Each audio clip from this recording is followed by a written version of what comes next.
Hi, everybody. Welcome back to Salesforce with Megan. For those that are new here, I talk about everything Salesforce tech and career growth. So if that is of interest to you, go ahead and click the subscribe button. So for today, we're going to get a little personal. We're going to sit down.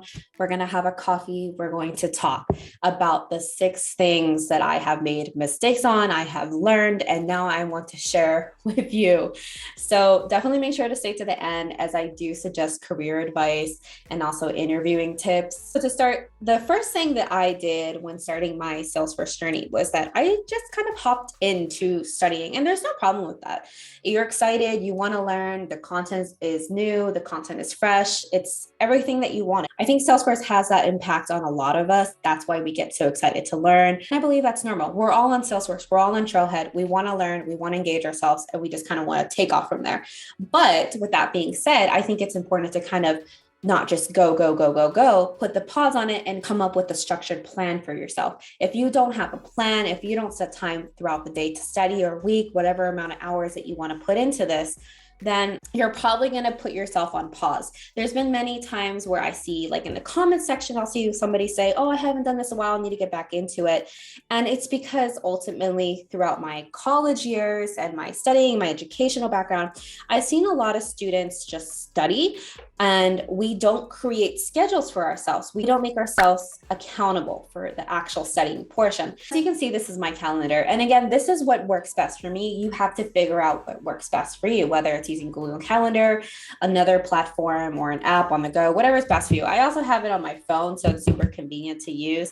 But this way I can keep myself accountable for what I'm doing. So from 5 a.m. to 6 a.m., I'm writing on Medium. From 6 a.m. to 7 a.m., for example, I am going to be doing Trailhead. And from 7 to 9, I'm going to be recording a YouTube video. So as you can see, I'm very structured. And if I miss something, I know that I missed something. So it does make me feel a little bad. So that way I'm kept accountable. Next time I'm like, I don't want to feel that way again. It's kind of negative. So I want to make sure that I'm keeping myself accountable by sticking to my routine. So definitely make sure that you're putting in the most time that you can for you to be able to succeed. You know your schedule. You know if you're a morning person, you know if you're a night person. Put in that work block so you can set yourself up for success.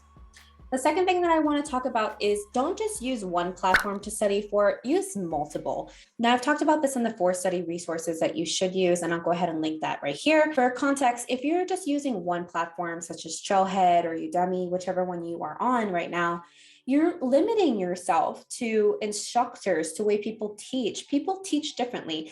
And that's something that Daryl Moon and I talked about when I interviewed him for his Introduction to Flow course. And again, I'll go ahead and put that up here and I'll also put it in the description below. And he really touched on the fact that it's important to learn from different instructors because everybody teaches a different way. So with that being said, don't just keep yourself to Udemy, Trailhead, Focus on Fours. Expose yourself. The money that you're paying for these paid platforms, you'll get it back. Don't worry about that. It's just about exposing yourself to different people out there. Are they teaching different ways than the other? And then as you go, you're going to start having your preferred platform. I preferably like Focus on Fours. I like that it's color coordinated when I'm taking the study guides. I like that there's so many material. I like that I can return to my courses anytime. So just make sure that you're using multiple platforms, expose yourself, and learn what style is best for you during your journey. The second area that I want to talk about is making sure that you're involved in the community. I started off my journey not studying with a group, not interacting with anybody, not really knowing what was going on. And I feel like that set me back in terms of feeling like I had an accountability partner, that I was able to ask questions at any time if I was curious about something or didn't understand something. Just that sensation of having a safe community that understands you and that you can talk to and open up freely to, that's really important. So if you're not in a community group right now, just know that there's so many social media platforms out there for you to be able to get involved. There's LinkedIn groups, there's YouTube like you're on right now, there's Medium, there's a whole bunch of articles out there that are quite eye-catching. I know Twitter is a super active one. There's Facebook groups. That's one that I'm active on. And then you also have Instagram. So definitely make sure if you're in the Salesforce ecosystem, get involved today. Okay, so the next path, and this is where we're specifically going to be talking about job paths and the actual interview process. So when you are applying for a job, or if you're new to the Salesforce industry, or if you're even looking to have a career switch from developer to admin, let's say, you need to take the time to understand what that role specifically is. You might see it online, you might hear about it, but you really have to make sure that you, again, hit that pause button and understand what your role will be.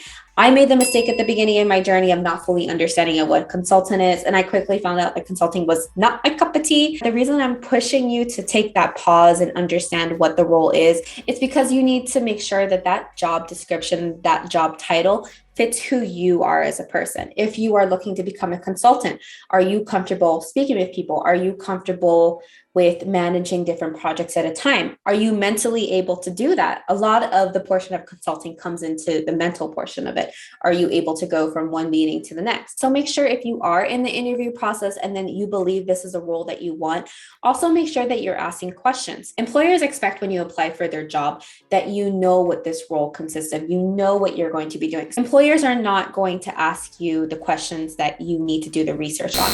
They're not going to say, hey, are you comfortable managing different clients? That's something that they expect you to be okay with because you took the time to apply to their company. That's why it's on us to do the research and understand what is a consultant? What is a developer? What are the roles and responsibilities? So I wrote down 4 good questions to ask during the interview process, and we're just going to go one through one. And the first is, what industry are you working in? You need to understand what you're going to be doing. For example, I went into an interview where I thought it was going to be more sales related, and it ended up being completely different. It was actually more towards the finance industry. And that was not something that I wanted to do. And that was good because I was able to determine that that was not the industry that I was interested in. And now that company can actually find a person to bring on that's interested in the finance industry. Another question to ask is, how many clients are you going to be working with? That really comes down to your personal level of comfortability. Are you going to be working with 5 to 6 clients? Is that something that you want to do? Or are you going to be working with 1 to 2?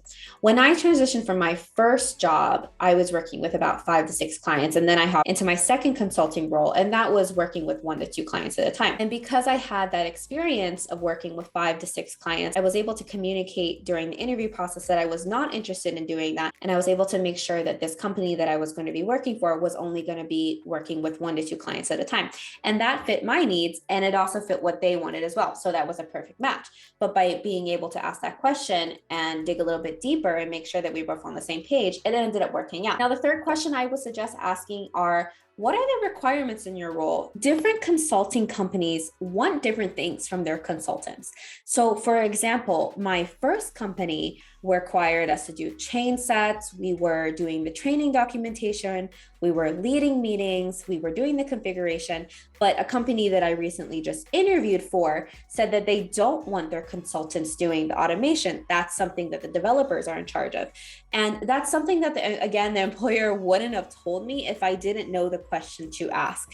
And by being on the same page and understanding that, I can go into my future position, wherever that may be, and know the expectations of my consultant or admin or developer role. So definitely make sure you're asking, what are the requirements in your role? And then the last question that I thought was really important is, will you be encouraged to learn and grow? And that means, are they advocating for you as their employee to take more Salesforce certifications? Does your employer want you to learn? Does your employer pay for your certifications, or do they reimburse you? Do you get time during the day to study, or is it expected after work? So definitely make sure that you know what your employer expects from you in those 4 questions. So again, what industry are you working with? How many clients are you going to be working with? What are the requirements of that specific role that you're applying to? And will you be encouraged to learn and grow by taking and earning Salesforce certifications? This also goes into my next point, and that is, be clear on your current Salesforce level. Now, if you're not good at automations and you're taking courses through that, tell them that. Tell them where you're at. Tell them where your level of comfortability is. And that goes into my next point.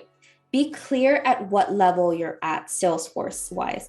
And I'm going to give you guys a personal example. I'm Conga certified, but I haven't had the chance quite yet to work with clients extensively on Conga. So my level of comfortability between a 1 and a 10, and I would say this in an interview, is probably going to be around 6 or 7. I need more hands-on practice. So even though I'm certified in an area, let's say Sales Cloud, Service Cloud, Pardot, whatever it may be, I want to be honest. I've had experience working here, but it hasn't been that deep quite yet. Is that okay with you?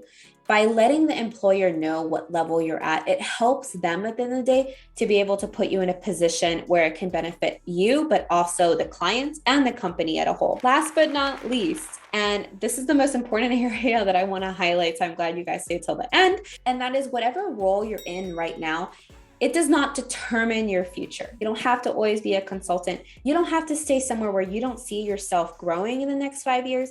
And you don't have to ultimately stay somewhere where you just don't want to be. Salesforce is amazing for this reason. I've gone through so many different roles, like I said at the beginning, from an admin, business analyst, consultant, now a content creator. At the end of the day, don't feel obligated to stay in your current position. Question yourself. Make sure that you're getting challenged. Make sure that you're enjoying what you're doing, because if you don't enjoy what you're doing, it's really going to show. So make sure that you're talking to other people in your company or other people online that you may have an interest in doing what they do. Find out what they do. If they're in your company, ask to shadow them. That's the great part about working with other people. At the end of the day, this industry allows you to grow, it allows you to explore, and it allows you to design your own path. Everybody, that's all I have for you today. I hope that these 6 tips really do help you. These are things that I've made mistakes on, that I've learned from, and I've grown from. So I hope that wherever you're at in your journey, this helps you, and I will see you guys for the next one. Bye.